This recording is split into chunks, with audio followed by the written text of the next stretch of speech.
Have you ever asked yourself this question? Why isn't this enough? Why don't I feel happy? Let me show you why. You've got the job, you've got the accolades, you've got the lifestyle, you've got the people, you've got the husband, the wife, the cars, the houses, everything that you wished for and dreamt for. You've got the Louis Vuitton bag and the Hermes, scarves and all those things working for you. Live in an island, Banana Island, for example. You've got everything going for you, but deep down, something is missing. The question that haunts so many successful women and men is, let's unpack this right now. Let's unpack, why am I not enough? That question is what we ask all the time. Why is it not enough? Why am I not happy with what I have just achieved? I mean, I've just finished from Oxford, from Yale, from all the biggest universities. I've bagged first class in my doctorate. I am now doctor. This is not honorary that they pay for. Doctor that you went to school for. But you sit down and you say, why am I not happy? Let's unpack it together. You've got to understand the disconnect between external achievements and internal peace. Two different things. I remember when I used to feel on top of the world. I've worked on the best shows. I've produced the biggest shows in Nigeria, and I dare say in Africa. And then I sit down in my room, I'm like, what have I done? In fact, I will play one Boys to Men track that will make me cry the entire night, and the following morning I'm up again, ready to face a world that doesn't actually really exist. Instead of feeling good about myself and the things that I had achieved, I felt empty. And that's the disconnect I call living out of alignment. I was living out of alignment for a very long time. The external achievements were just they were like temporary highs. They felt good in the moment, but they couldn't feel that internal void that I carried. Do you find yourself in that place? I have a friend who was a big top attorney, big cases, big paychecks, big office. Every evening she went home and sat in silence, overwhelmed by loneliness and self-doubt. She told me that no matter how many wins she racked up at work, she still felt like she was losing in life. Is that your story today? The truth is, achievements can only mask inner struggles for so long. And true peace comes when the success is in harmony with your soul. I'm going to say that again. True peace comes from when the success is in harmony with your soul. Success without fulfillment is ultimate failure. You know, when you're climbing up a mountain and you think, oh, I'm climbing up this mountain of success. I'm, hitting all the right points. I've done masters, I've done mistress, I've done everything. Now you are, achieving. And then you get up that mountain and find out that you've climbed the wrong mountain.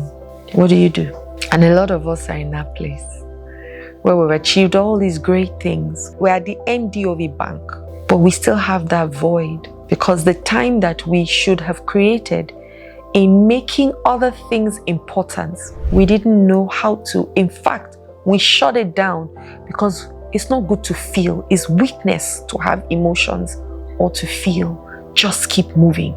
My father was once the MD of this bank. I promised myself that I will be the next MD of the bank. And so I must do everything. This one they are doing, you to run there and go and do it.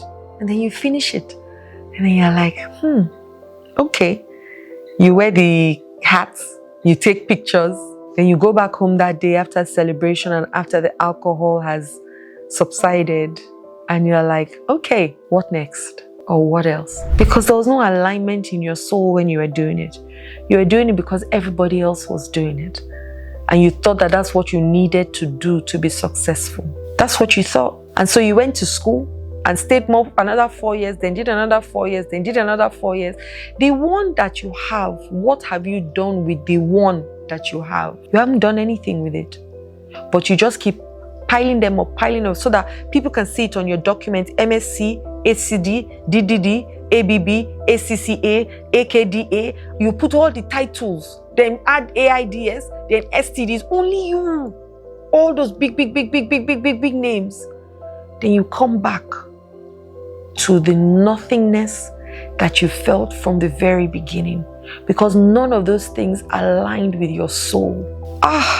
Childhood trauma, it shapes your drive for perfection and overachievement. So let's take it back to those relentless thoughts you had as a child. It's, if you grew up in a household where love and validation were conditional, you had to earn the approval of your parents by being perfect. And you might still be chasing that pattern today. We had to be first. They'll tell you, can't you be like your brother? Can't you be like your sister? Your sister came first. Look at you, Olodo Rabata. They will even sing for you, Ojo Ejalo Moje. I don't know what it means in English, but I know those songs. They will boo you. They will punish you. You won't eat your best meal. Everybody is eating meat. They will not give you meat because meat was a trophy. At least when I was growing up, they will tell you must eat your meat last because it's a gift to humanity. Meanwhile, the child needs the protein to grow. The adult that doesn't need it is eating 7 pieces. You'll be watching your father gulp down 7 pieces of meat. They don't need it. Their stomach is this big. You that you need it to grow as a child, they would hold it and make you feel like meat is a gift to your living and livelihood. And so you do that also. You carry that to the workplace. A woman told me one day that I can't stop pushing myself. It's like I hear my father's voice in my head saying, you will never be good enough. I was that child that everybody around me didn't believe anything good can come out of me. They just were helping me. Just let us go here. Let's help her here. Let us manage here. It was a praise and worship that I did anything at all, sir. Praise and worship. Let me tell you what that woman has done to her child. That voice of her parents that is in her head, she has deposited in her child. Because now everything her child does is never good enough. You make bed, you didn't make it enough. You sweep, you didn't sweep well. You move your things, you are untidy. You shout too much, you are a noisy child. Consistent criticism and breaking down of yourself. And because you do it to yourself, you do it to everybody around you. Childhood trauma doesn't have to look like big, obvious events. So sometimes it's the absence of affirmation, the lack of a safe place to simply be. The emotional scarcity teaches us to tie our worth to what we do instead of who we are. And that's why we're never worthy of anything, because even God, that is meant to be the invisible Father, we have to keep proving ourselves to Him for Him to feel like He has pardoned us to be His children. Because He has created a place for us to go and burn for life. I sat down in a sauna last week.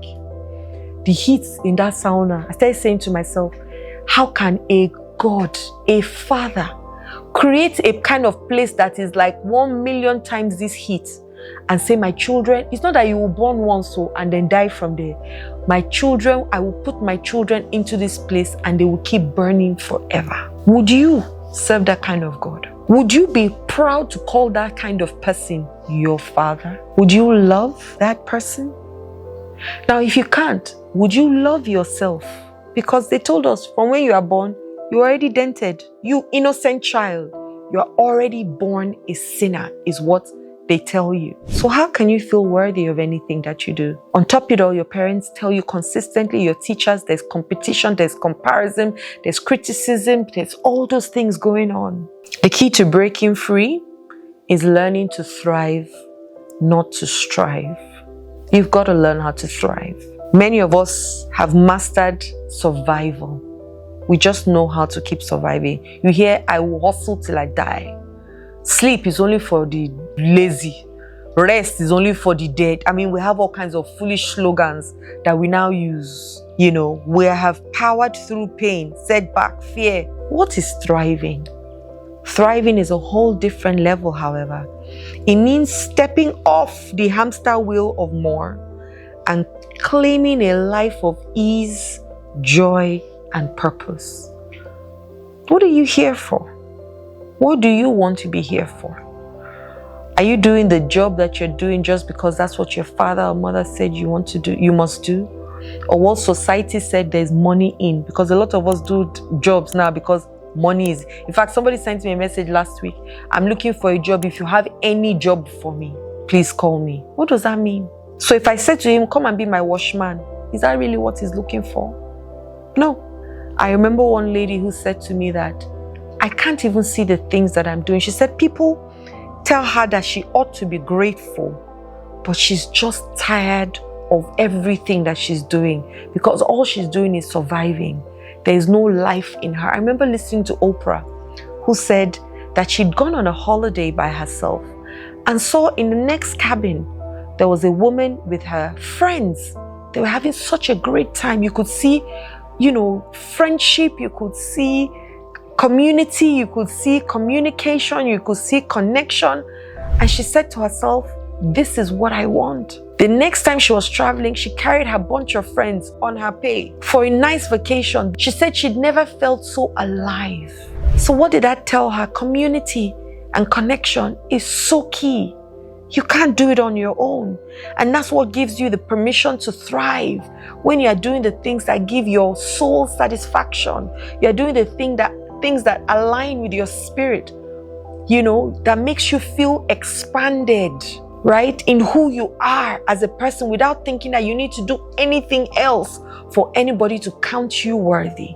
And lastly, let's bring it together. You can have the big titles. You honestly can have inner joy as well. The deep connections and the ambitious goals can come together as well if you know how to work them. You must recognize that trauma is what's keeping you away from being able to connect those two things, purpose and passion. So imagine waking up from a place of peace and not having to have a checklist of things that will weigh you down, where you're just grateful that your whole body is functioning and that you can be of deep rest, right? Rather than having to keep striving and striving and striving, you come from a place that makes you thrive as a human being because you are doing the things that work for you. You are doing the things that make you happy from within. You are doing the things that make you joyful from within. So I want you to write a letter to your younger self today, thanking her for helping you survive and forgiving her for not knowing better, and making a promise to her that from today, or him, if you're a man listening to this, from today, you will thrive and not just strive. And if you need extra support, send me a message today, a DM today. Don't wait till tomorrow. Let me help you start this journey of thriving so you can run away from striving. 2025 has to be our best year yet. And so I've created courses, I've created videos that will help us work through January and February. I've done a whole line of videos, and I hope that these videos are going to really help you improve and transform your life so that 2025 will be your best year yet. Don't forget, subscribe, click the notification bell below, like this video, and finally share me with other people so that as you grow the community of people around you and we have a wholesome society. God bless. Love and light.